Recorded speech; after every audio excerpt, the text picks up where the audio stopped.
Yo mga kababayan, pakinggan natin yung mga bagong revelasyon ngayon ni Chavit Singson. Si Manong Chavit gumawa ng sariling investigasyon dito sa mga project na pinagmamayabang ito ni BBM. Dito sa mga flood control.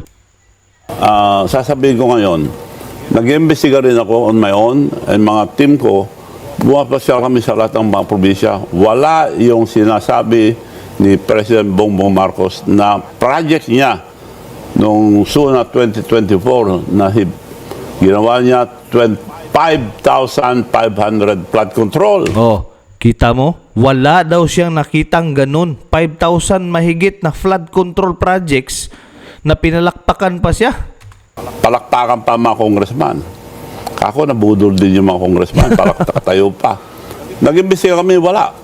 Makita namin ghost project and substandard. Have you tried coordinating with Secretary Vince Dizon about this? No. Paano yan?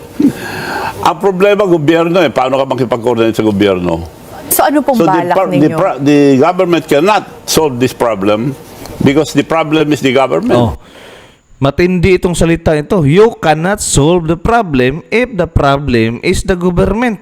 So what do you think would be the remedy? Well, si Senator Amy Marcos, at least going back to, you said, nagpapasalamat ka sa kanya that she wants to investigate the allegations ng 18 men. Yes. Do you think that's the proper forum na sa Senate siya gawin? Because Yusek Claire Castro has also said that they're calling out na dapat daw ito ay imbestigahan din ng NBI, ng PNP, DOJ. So, meron din calls for executive branches to investigate this. Yes, pero i-include nila yung mga accused, mga tinuro, para malinis ang pangalan nila. Ang allegation, nag-deliver sila sa bahay ng Presidente Marcos sa Ilocos Norte. Hindi lang doon, pati sa Maynila, marami silang ginamit, more than 200. Marines, police, marami ginamit. So, ako naniniwala na may lalabas pa dyan. Pero you don't doubt the credibility. Kasi yung amount parang ang laki rin. Even si Senator Ping Lacson sinabi parang off yung calculation. Kung nasa 800 billion pesos, kahit i-count natin yung mga flood control budget from 2023 to 2025. At saka yung kung magkasya ba yung mga amounts na sinasabi nila. For example, 56 million in one suitcase. Yung mga ganun ba? Kayo po, I mean, totoong bilyonaryo kayo. So, yung mga ganun bagay, kunwari yung kung kasya ba talaga sa suitcases yung sinasabing amounts, yung mga ganun, you don't see any red flags sa statements nila. Totoo yun. Dahil iba-ibang maleta iba-ibang sizes. Yung iba nga, ninanakawan Yung binabawasan yung mga nag-deliver. Ang mga nagbabawas ay yung nagde-deliver. Yung mga kasamang pulis yata ang nagbukas. So, listen namin naman ang totoo doon. Pinakita pang picture na tinastas nila yung maleta. So, totoo yun. Iba-ibang sizes lang. Depende sa pagkasya. Yung minention nyo pong may mga napangalanan na mga congressmen, members of the House of Representatives na pinagdalhan ng pera, including members of Senate. Yung merong pangalan po doon na redacted, nakatanggal, doon sa, at least doon sa nagsusirculate online. Would you know sino po yung pangalan na binura or tinanggal doon? Ang nakita kong tinanggal lang doon yung namatay. Hindi ko na babanggitin, pero may namatay ng congressman.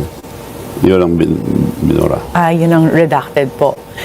So, given these allegations, do you think Senator Amy or sa Senate would be the proper forum to look into this? Yes. This is a serious accusation involving the President.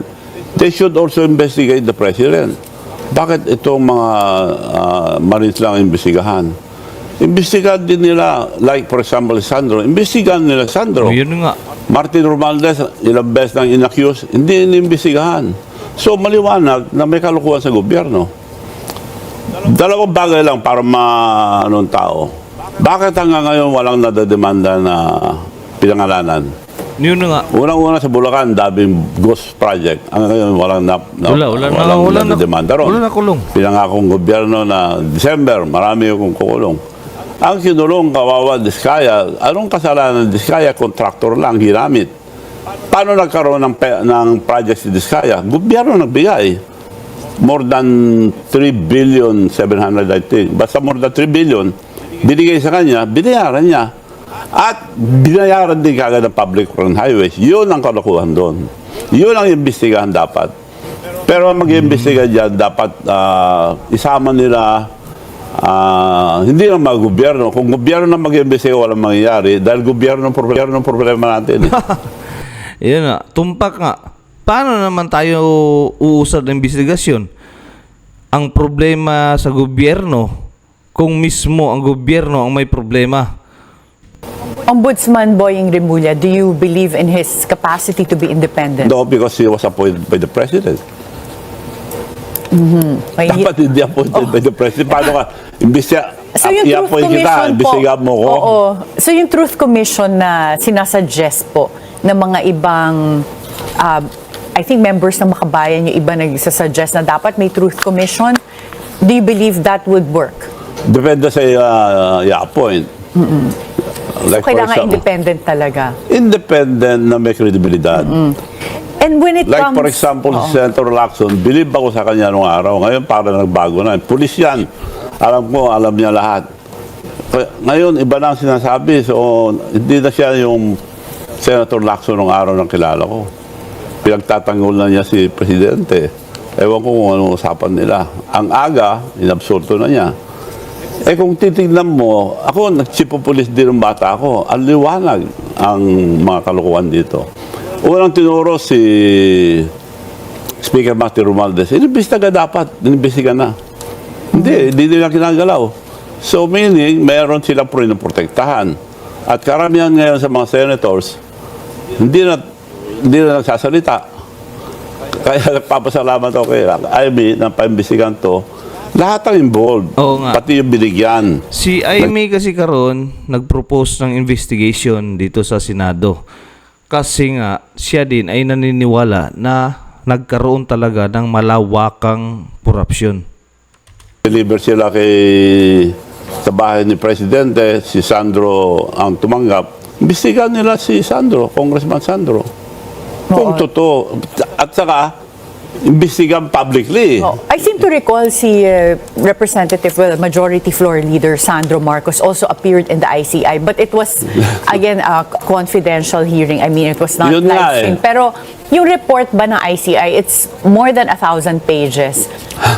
Alam niyo po ba kung kailan marirelease yun or kung saan na handover? Dinodrawing pa. Hindi pa po ba tapos? Dinodrawing pa. Dahil di nila ilalabas yung mga totoo. So Kasi marami masyado kaya kako, from the very beginning, mahirap nila mapagtakpan ito dahil ang dami.